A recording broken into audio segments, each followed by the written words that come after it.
Il y a Sylvain Cormier qui dit « Enfin, un des meilleurs porte-parole de la Saint-Jean que l'on ait eu depuis longtemps. Bonne Saint-Jean à tous et en particulier à Christopher Hall. » Et j'ai d'autres commentaires aussi dans la boîte de discussion. Bon, des commentaires au sujet de Radio-Canada puis de l'Empire, là, mais ça, on peut. J'aime beaucoup Christopher Hall. Il a un humour vif et intéressant. Mon Dieu, j'avais pas vu ça, moi. Bien, ça vaut la peine de payer du monde à envoyer des photos quand tu es en ondes. Là, je fais ça régulièrement. Mais... Moi, je me demandais, le nouveau joueur, là, Alex... Chincock, là, oui. Lui, là.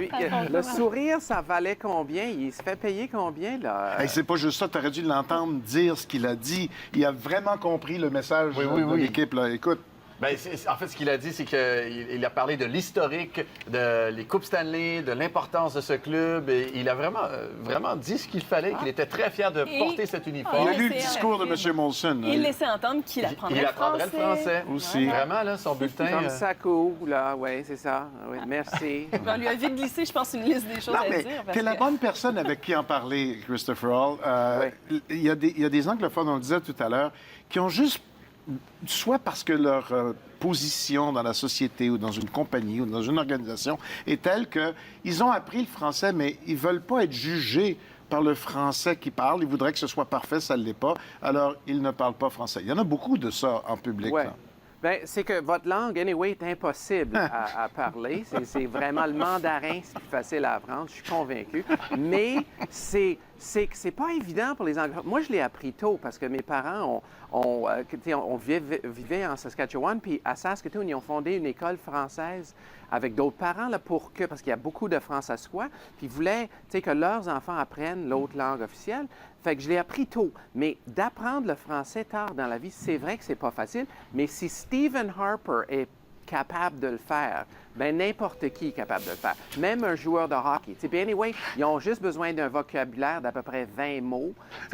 On a travaillé fort d'un coin, puis on a fait notre meilleur à soir. C'est pas compliqué. Il y a un 110 là-dedans, puis ça marche. Pardon?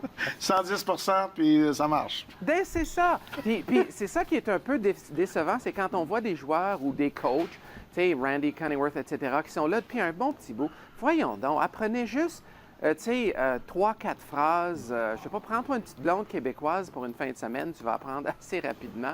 C'est pas si compliqué que ça, même. Mais je comprends que tu dis, comme si c'est pas évident à parler parfaitement, mais c'est pas grave.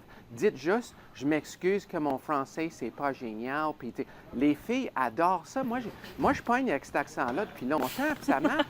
Je pourrais parler un français sans accent du tout, mais j'ai bien plus de tweets. J'ai bien plus de tweets quand je parle avec un accent. On a des questions pour toi, mais on va aller à la pause, on va revenir. Pendant ce temps-là, je vais aller voir les réactions à ce que tu viens de dire. Pas sûr que ton étoile va continuer de briller beaucoup, mon enfant. On revient tout de suite. Vous regardez RDI Matin Week-end. Demain, c'est la fête nationale. Nicole Berger écrit dans la boîte de discussion de RDI Matin Week-end, ce Christopher Hall est adorable et séduisant. Il a un charme fou. Je pense que le son de sa télé n'était pas là. Mon numéro de téléphone apparaît au bas de l'écran. André Robitaille. André avec un E. Très sympathique, ce Christopher. Charmant et drôle. Christopher, donc, les grands bons de la Fête nationale ont bien choisi leur porte-parole. Alors, il nous reste un petit bloc ici, puis on va avoir le temps de jaser après, mais il y a un message à passer. Quand on est porte-parole, on se fait dire, oublie pas de dire ci, oublie pas de dire ça, il faut parler de ci, il faut parler de ça. Et là, c'est demain. En fait, on est dans la Fête nationale. Là. Il y a des fêtes de rue en ce moment. Il va y avoir plein d'activités. D'ailleurs, il y a dans la presse, et puis Pascal va nous mettre des hyperliens, là. Il va nous montrer ça. Mais allez-y donc avec votre boniment qu'ils vous ont fait apprendre là, par cœur. Bien, honnêtement, ils m'ont pas... Louis, je te jure, là, ils m'ont pas demandé de dire « dis ça, ça, ça, c'est important de dire ça, dis pas ça ».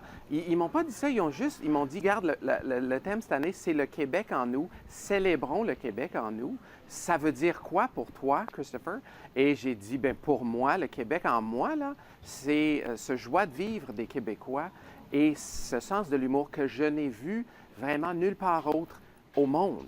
De cette façon-là, les Québécois, ce que j'en reviens pas, c'est que tout le monde aime, vous aimez rire tellement, vous aimez vous amuser, joie de vivre et sens de l'humour. Je veux dire, c'est vrai, je l'ai même dit à ton émission à un moment donné, Louis, je pense, mais le plombier, il est aussi drôle que Martin Matt. mais comme il est plombier, il est payé plus, là, mais c'est vrai que vous aimez rire, vous aimez vous amuser et vous êtes fiers, je crois vraiment, d'être Québécois. Vous avez raison d'avoir fier parce que le Québec, c'est vraiment unique. Ce pays est unique dans le pays dans un pays. Si on enlève le Québec, là, la différence entre l'Alberta et l'Alabama, là, c'est juste qu'en Alberta, c'est le curling, puis en Alabama, c'est le bowling. Mais il n'y a pas... Honnêtement, j'ai beaucoup voyagé au Canada aussi, à part peut-être Terre-Neuve, où là, vraiment, il y a quelque chose d'une similarité avec le Québec aussi. C'est vrai. Les Terre-Neuviens et les Québécois ont plus en commun. Et ce commun-là qu'ils ont, c'est, entre guillemets, contre le reste du pays ou différent du reste du pays. C'est dans leurs similitudes qui sont différents des autres. C'est dans leurs différences qui sont vraiment à part. Oui. Oui, et les Québécois, je pense que ce qui est arrivé dans cette longue histoire, ils n'ont pas survécu 400 ans dans ce mer d'anglophones sans quoi? Bien, eux, c'était pas la violence, c'est une fierté absolument. C'est aussi l'avantage d'avoir une Église catholique qui dit faut avoir 19 enfants, madame, ce qui est une autre affaire, on ne va pas parler, mais il y avait des bons côtés là aussi, peut-être. Mais c'est des survivants, comme des Juifs, comme les Noirs. Tu vois pas, les plus grands comiques de ce monde, c'est les Noirs, les Juifs et les Québécois. Vraiment, parce que c'est une façon de survivre. Tu fais des blagues. Woody Allen, Eddie Murphy et compagnie, et tous les grands comiques noirs et québécois. Mais là, tu as raison, ton boniment est meilleur que s'il te l'avait écrit, mais il y a un problème, tu n'arrêtes pas de dire « vous, les Québécois ». Toi, tu n'es plus Québécois, là, tout d'un coup? Je vous lançais des fleurs, mais oui, je me considère Québécois, tout à fait. C'est juste, moi, je suis Québécois de choix. Tu sais, je viens de la Saskatchewan, je suis né en Ontario, mais j'ai vécu ici, ça fait 30 ans, presque 40 ans maintenant au Québec. Fait que oui, je me considère Québécois, absolument. Mais justement, il y a quelques années, en 2009, il y avait une fête qui s'appelait l'Autre Saint-Jean, qui existe toujours, qui avait invité un groupe anglophone. Ça avait suscité un tollé parce qu'on identifiait la Saint-Jean-Baptiste, la fête nationale, comme étant cette fête du français, des francophones, des Québécois. Mais depuis, il semble qu'il y a une ouverture, généralement. Est-ce que les anglophones se sentent plus québécois qu'ils ne le se sentaient il y a quelques années déjà? Est-ce qu'on peut penser qu'il y a une intégration qui fonctionne mieux? Ou... Bien, j'ose espérer que oui, mais je dirais par rapport à l'idée que la Saint-Jean, la fête nationale, se fait en français, que la musique soit les chansons francophones, moi, je vois aucun problème avec ça. Au moins une fois par année, est-ce qu'on peut juste écouter des tunes en français? Parce que le danger, j'ai vu ça avec mes enfants, juste la difficulté au Québec, c'est de ne pas apprendre l'anglais. L'anglais est partout. Tu vas apprendre l'anglais. C'est pas compliqué. C'est facile à apprendre. Puis je pense que si on peut dire, écoutez, pendant une soirée, pendant le party, là, on va faire ça en français, je pense pas que c'est un message d'exclusion.